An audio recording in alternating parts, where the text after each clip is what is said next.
الفترة الماضية مشروعات كتير قومية.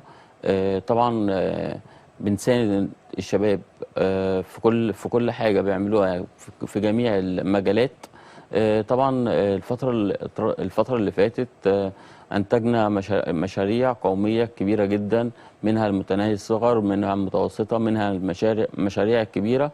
وهم كلهم يعني كلهم فعلا محتاجين العملة اللي حضرتك بتتكلم عليها. بس احنا بقدر الإمكان عايزين مصر تبقى منتجة، يعني احنا عايزين ننتج. مصر لو أنتجت كل الأشياء اللي احنا ممكن نستوردها، لو قدرنا ننتجها فعلا في مصر، فده هيسهل علينا حاجات كتير جدا وهيقلل الأسعار لفرق كبير جدا. يعني دلوقتي هنتكلم بس مع حضرتك على أهم التطلعات بالنسبة للمواطنين في الجانب الاقتصادي. نعم. خليني اقول لك طبعا يعني المواطن المصري البسيط اكتر شقين. انا مش هتكلم طبعا على الجوانب الاقتصاديه الكبيره هنقدر نتكلم فيها في الملفات بعد كده، ولكن انا هتكلم في جزئين بسيطين جدا. الاولاني اللي هو ظاهره ارتفاع الاسعار، وطبعا دي اللي طبعا الدوله حاليا بتدي ليها اولويه عليا جدا.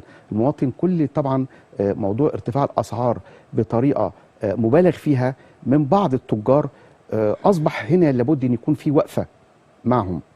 يعني انا بتكلم النهارده، لا لابد النهارده هذه الظاهره، لابد النهارده كافه الجهات الرقابيه لابد ان يكون هناك دراسه لاسباب الزياده لو كان مبالغ فيها. بعض التجار اللي بيحاولوا يمارسوا الاحتكار ويعملوا حجب للسلع، لابد ان هو يكون هناك مواجهه ليهم.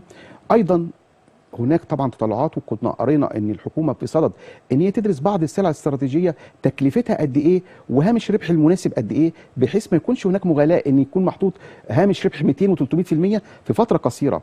احنا يمكن لما كنا قلنا المشكله بتاعت الدولار، ولكن المشكله ان ايضا هناك بعض السلع المحليه اللي هي بتنتج داخل الدوله ولا تحتاج الى مكون الدولار، بنلاقي ان برضه ارتفع سعرها خلال العام الماضي او العامين الماضيين، ارتفع ب 100 و200%. فهي الاسباب.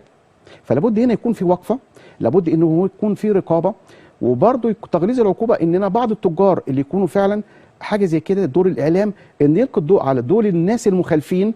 ليه لا؟ في بعض الدول بره التاجر المخالف، وكان زمان بيقول لك التاجر هي سمعته، فممكن يتم الاعلان عنه ان دوت تاجر قام بالغش او قام بعمليه اللي هو حجب السلعه او رفع السلعه واستغلال المواطنين. فاعتقد دي اول حاجه بتكون مهمه جدا. ماشي. الحاجه بس بعد اذن حضرتك طبعا بعد المقاطعه، الحكومه طبعا ابذلت جهدها، وفي كل محافظه منفذ قوات مسلحه. نعم. طبعا الاسعار فيه بتبقى اقل بكتير من الشراء من التجار او من المحلات، يعني اللي رفع سعرها. فالدوله وفرت لنا في كل مكان في مصر، في كل محافظه في مصر عندنا منافذ بيع للقوات المسلحه باقل الاسعار.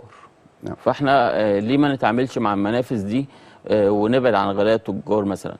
طيب خليني اقول لحضرتك ان اولا الشعب المصري احنا بنتكلم فوق ال 100 مليون، ومش عايز اكون الموضوع كله يقتصر على مجرد المنافذ اللي هي طبعا الدوله او ما الى ذلك، ولكن خلي بالك ان انا عندي اللي هي عده وحدات معايا ازاي للبيع، خاصه اللي بيكون برضو تحت منافذ اقتصاد غير الرسمي كبيره جدا على مستوى طبيعه بلدنا، طبيعه هذه السوبر ماركت والمنافذ البيع والمحلات.